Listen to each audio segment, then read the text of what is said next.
Estamos aqui para mais uma conversa boa com o Dom Henrique. Eu costumo dizer para as pessoas que quando a conversa é boa, Dom Henrique, Deus entra nela.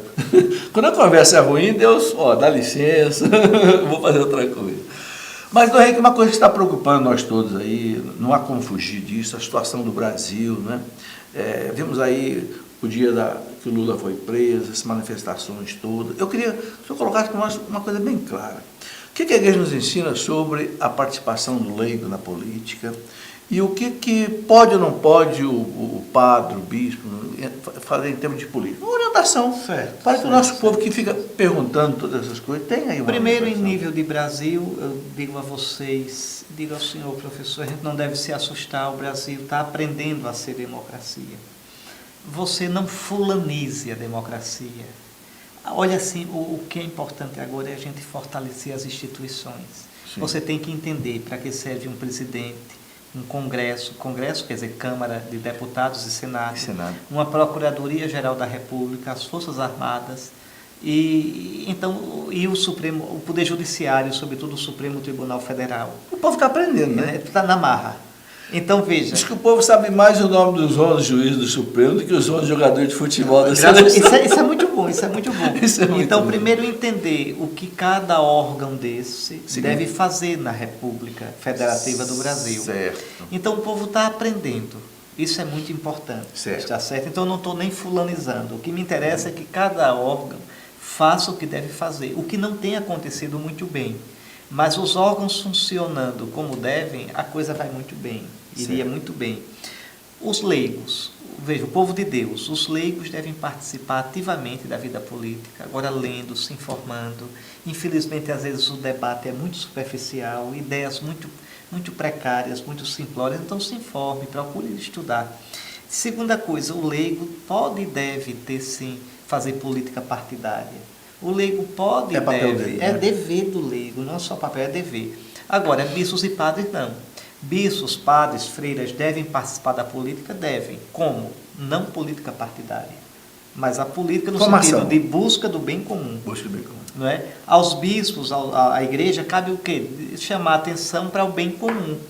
As políticas públicas. O que é política pública? Cuidado com a educação, com infraestrutura, cuidado com segurança, com saúde. Não é? Então, essas são as políticas públicas. E a gente deve, mas fazer isso conversando com a sociedade, conversando com as autoridades. Agora, política partidária ou ideológica, não nos compete. Mesmo porque você, leigo, nisso você é livre, você não tem nenhuma obrigação que o seu candidato seja o meu, que a sua visão no espectro ideológico seja o meu. Agora, tem que ter cuidado para não votar em candidatos ou em partidos que defendam no programa atitudes que são anticristãs, aborto, cultura gay, tudo aquilo que for para eutanásia, tudo aquilo que for contra a visão cristã, a moral cristã. Isso não é possível, tá certo? Mas quanto ao resto, você é livre para escolher.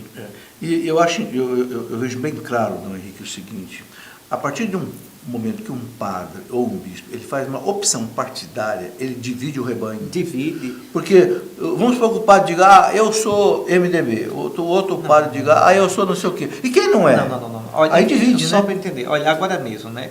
Nessa última assembleia nossa em Aparecida, nós estamos aprovamos as novas diretrizes para a formação dos padres do Brasil. Sim, né? Muito importante. E um dos tópicos diz claramente, não pode fazer política partidária, não pode entrar em política partidária.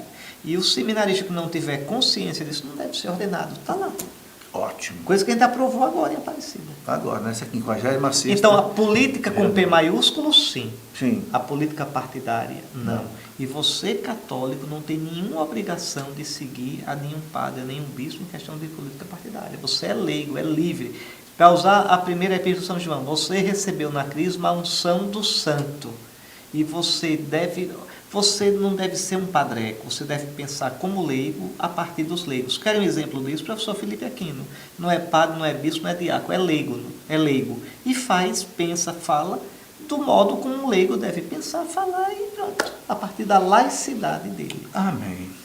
Muito obrigado, Dom Henrique. Está aí, vocês têm uma orientação muito boa sobre essa questão muito importante para todos nós.